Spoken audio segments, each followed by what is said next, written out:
During medieval times, a fresh society took shape across the lands of Europe. Monarchs and aristocrats, religious belief and military conflict, intellectual pursuits and artistic expression, commerce and creative advancement, all these elements established what would become the basis for contemporary civilization. This narrative recounts the emergence of Europe as we know it. Between the opening years of the Common Era and the 2nd century, the sprawling Roman Empire surrounded the Mediterranean basin. This period brought enduring peace, material abundance, and societal equilibrium, the Pax Romana. The population benefited from rich cultural development, reasonable living standards, and comparative safety. Rome achieved this through its unified governing structure and sophisticated public works systems. In the empire's far-flung eastern territories, a fresh faith emerged, Christianity. Starting as a minor movement within Judaism, it gradually permeated the polytheistic Roman civilization. By the 4th century, imperial rulers had adopted it, making Christianity the empire's sanctioned religion. Yet Rome's peak had already passed. The empire faced monetary instability, disease outbreaks, food shortages, and hostile incursions. Governing such vast territories from one location had grown unfeasible. In 395 CE, the empire split into two halves, a western domain centered at Rome and an eastern realm governed from Constantinople, later called the Byzantine Empire. The eastern half possessed urban centers, wealth, and economic vitality, whereas the western portion remained predominantly agricultural, impoverished, and vulnerable. Its existence proved brief. In the dense woodlands beyond Rome's boundaries, tribal populations were migrating. These were primarily Germanic communities, commanded by chieftains and their devoted warrior bands. These groups exerted mounting pressure along the Rhine and Danube waterways. With few alternatives, the Western Empire started permitting their entrance. Eventually, defensive lines collapsed, allowing diverse populations to journey inward and establish themselves throughout imperial lands. Whether welcomed or invading, these populations seized Roman territories as imperial control weakened. In 476 CE, the tribal commander Odoacer removed the Western Roman Empire's final ruler, Romulus Augustulus. Though this young emperor wielded negligible authority, his overthrow represents a symbolic turning point. The Western Roman Empire had ceased to exist. The era commonly termed the Dark Ages had commenced. Latin-speaking Romans, Christian believers, and tribal peoples, these three primary components merged to form medieval Europe. Around 500 CE, freshly formed realms controlled by tribal monarchs blanketed the continent. Their ruling classes, formed through Roman tribal intermixing, had progressively embraced Christianity. The most significant realms included the Ostrogothic kingdom in Italy, the Visigothic domain in Spain, and the Frankish territory in Gaul. Yet these domains lacked critical components needed for effective governance. The magnificent urban centers of classical times had lost their populations, some deteriorating into rubble. Rome's transportation infrastructure fell into disrepair, undermining communication networks and extensive commerce. Currency disappeared, eliminating the financial mechanisms needed to maintain standing armies. Reading and writing skills declined sharply, damaging bureaucratic capabilities. Most significantly, stability and protection vanished. This impoverished agricultural western region grew increasingly isolated, dividing both politically and linguistically. During the early medieval centuries, it appeared insignificant compared to its more powerful neighboring civilizations. In the 6th century, Byzantine ruler Justinian I attempted to reclaim Western lands and resurrect Roman Empire's former magnificence. However, after seizing Italy from the Romanized Ostrogoths, the territory fell victim to fresh invaders, the Lombards. The Byzantines accepted that the separation between Eastern and Western realms was permanent. Soon they confronted another division, this time between northern and southern regions. In the 7th century, Arab military forces swept across the Middle East and North Africa with remarkable velocity, establishing an enormous Islamic caliphate. Where once a single civilization flourished, now three existed: Islamic, Byzantine, and medieval Western. Briefly, in the 8th century, it appeared the fragile Western region might succumb to the caliphate. Muslim forces destroyed the Visigothic realm in Spain before conducting raids into Frankish lands. But in 732, at the Battle of Tours, they suffered defeat under Frankish hands, under Charles Martel's command. Islamic territorial growth westward halted, and the triumphant Charles established a dynastic line that would permanently alter European development, the Carolingians. Charles Martel's offspring, Pepin the Short, took the Frankish crown through forcible seizure. He battled the Lombards in Italy, granting the Pope his long-desired independent territory. Pepin's descendant was the celebrated Charlemagne. Upon claiming the Frankish throne in 768, he dedicated decades to military campaigns and territorial expansion. Ultimately, he governed the majority of Western Christendom. In 800 CE, Pope Leo III crowned Charlemagne as Roman emperor. More than 3 centuries following Rome's collapse, the West possessed an emperor once more. The Carolingian Empire became the early medieval West's first dominant force, creating a lasting impact. Charlemagne supported an intellectual and cultural awakening, the first among multiple medieval renaissances, aimed at recovering antiquity's lost wisdom and artistic achievements. The empire distributed throughout Western lands various governmental structures, organizations, honorific titles, hierarchical positions, philosophical concepts, and ambitions. Most crucially, it promoted the vision of a unified Christian West. These became medieval civilization's foundation. The Carolingian Empire proved transitory. Attempts at establishing centralized Western governance suffered from inadequate infrastructure, limited urban development, weak economic systems, insufficient administrative bodies, and poor communication networks. Following Charlemagne's death, his 3 grandsons fought among themselves, and in 843, through the Treaty of Verdun, partitioned the Frankish Empire.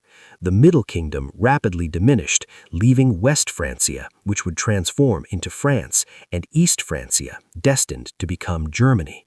These realms continued subdividing and fragmenting, a process intensified by external threats.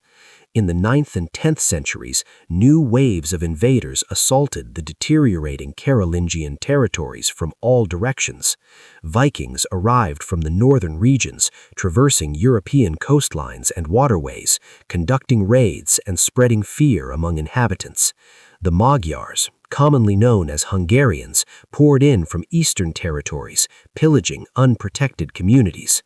Finally, Muslim corsairs and raiders disembarked along Europe's southern coastlines. Europe faced siege conditions. As the West crumbled under continuous assaults, monarchs lost authority, while regional elites gained strength. Europe became covered with a thick network of timber fortifications, serving as defended homes for local aristocratic families.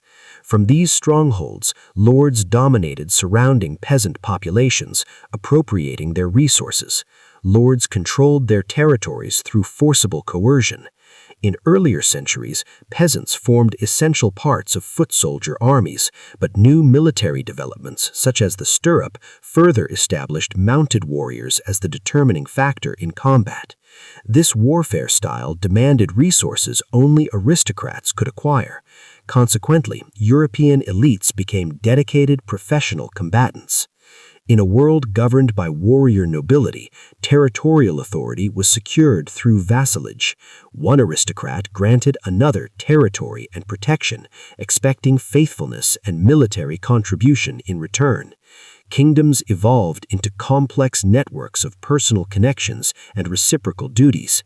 Monarchs often possessed limited power and could be readily overshadowed by their powerful vassals. This arrangement is frequently described as the feudal structure. Centuries would elapse before centralized governments re-emerged in Western lands. In the 10th century, things started shifting. Improved climate increased farming productivity. External invasions ended as Vikings and Hungarians established permanent settlements and integrated into Western Christendom. In certain regions, royal power was strengthening. In Britain, King Alfred the Great and his successors unified disparate Anglo-Saxon territories, creating England's kingdom for the first time. In West Francia, while political fragmentation persisted, Vikings who settled northern territories pledged loyalty to the Frankish monarch. They became French Christians called Normans. The Duchy of Normandy created a protective barrier against further raiders.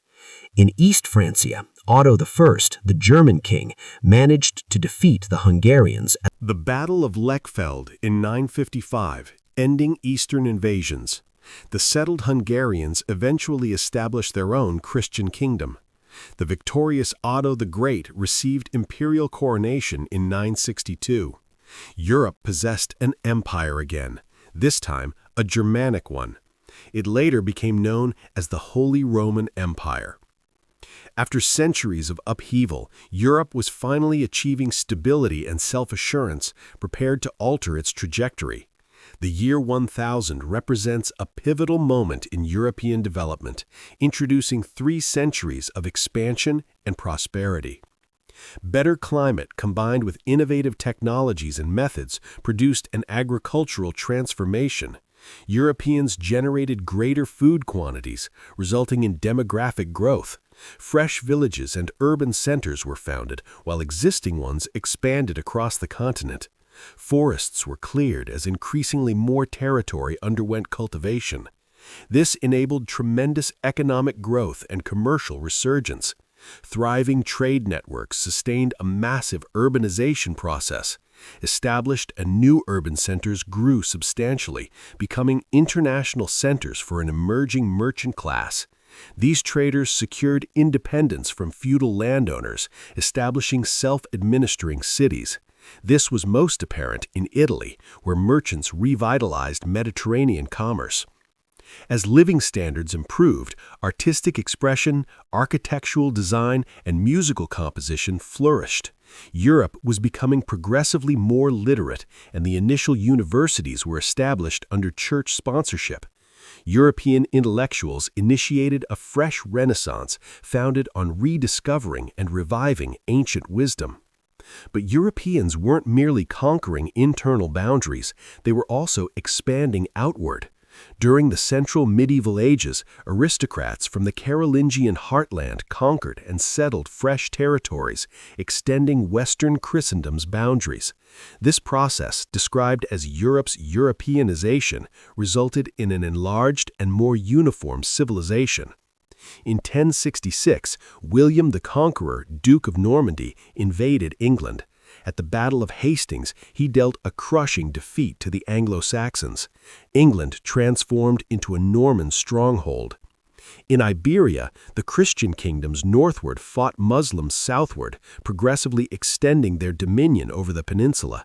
This was perceived as reconquest. In southern Italy and Sicily, Norman warriors conquered extensive territories from Byzantines and Muslims. They allied with the Pope and established another Norman realm. In Eastern Europe, German aristocrats and farmers gradually migrated eastward, settling on Slavic territories. But Europeans weren't merely conquering internal boundaries, they were also expanding outward. In 1095, Pope Urban II summoned Christian warriors to liberate Jerusalem and additional sacred locations from Muslim control. Crusader forces swarmed eastward, establishing multiple states along Mediterranean coastlines. These states proved to be vulnerable Western outposts. Over 2 centuries, they were recaptured by Muslim armies. Nevertheless, they transmitted a significant message. The Catholic Church had awakened. In the early medieval period, the Pope held minimal power, possessing little influence beyond Italian borders. The Church was a loosely connected network of priests and monks appointed and controlled by local aristocrats.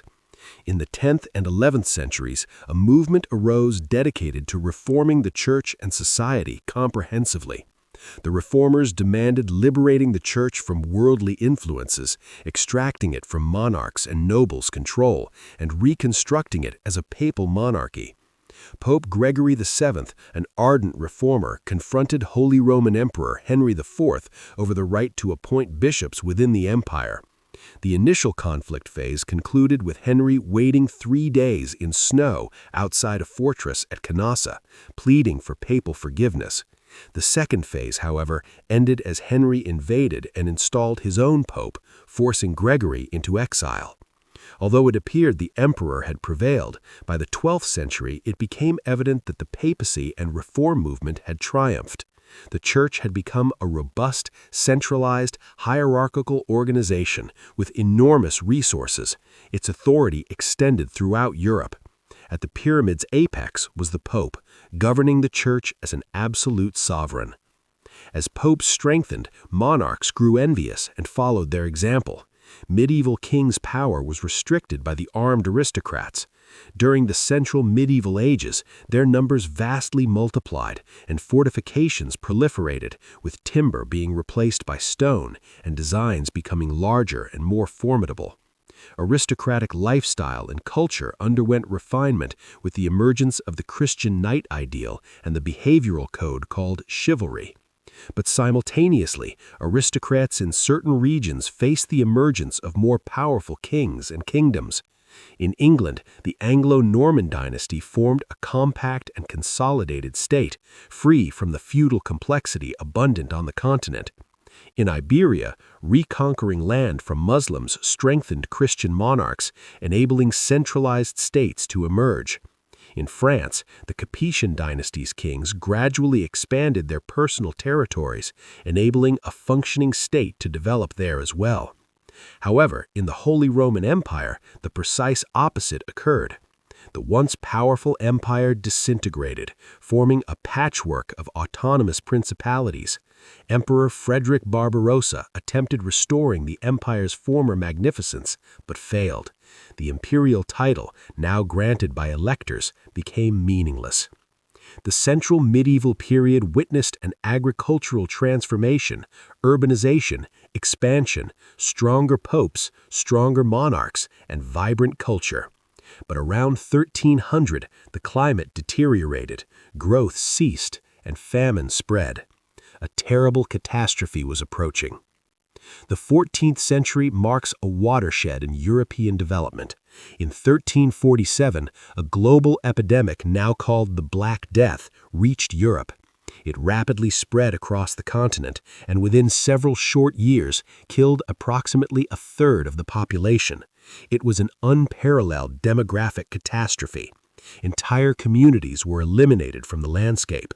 Recurring epidemic outbreaks continued striking Europe for centuries.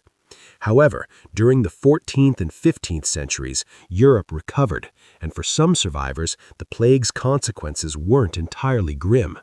As the population declined, land became broadly available, and labor demand rose dramatically. Peasants' and workers' bargaining power increased, and they demanded improved conditions. When elites refused, uprisings erupted across Europe. Nearly all of them were brutally crushed. Yet ultimately, change proved inevitable. In Western Europe, peasants gained fresh freedoms and opportunities, and workers enjoyed higher compensation. From the darkness of the Great Plague, creativity emerged. Technological innovation produced wind and water mills, air glasses, fresh techniques for metal production and processing, and naturally, the printing press. In the rapidly recovering urban centers, fresh cultural trends flourished.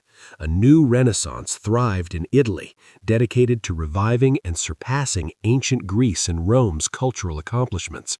Renaissance scholars developed a fresh perspective on existence and humanity's position within it. They characterized the previous millennium as Dark Ages, thereby positioning themselves as the transition between medieval and modern epochs. But Europeans weren't merely conquering internal boundaries, they were also expanding outward. By 1500, Portugal had traversed Africa and the Indian Ocean, opening commercial pathways to the Far East, while Spain turned westward, crossing the Atlantic Ocean and reaching the Americas. Columbus's voyage in 1992 is sometimes regarded as marking the medieval period's end and the modern era's beginning. Over the subsequent centuries, European expansion would transform the planet and create the modern world we inhabit today.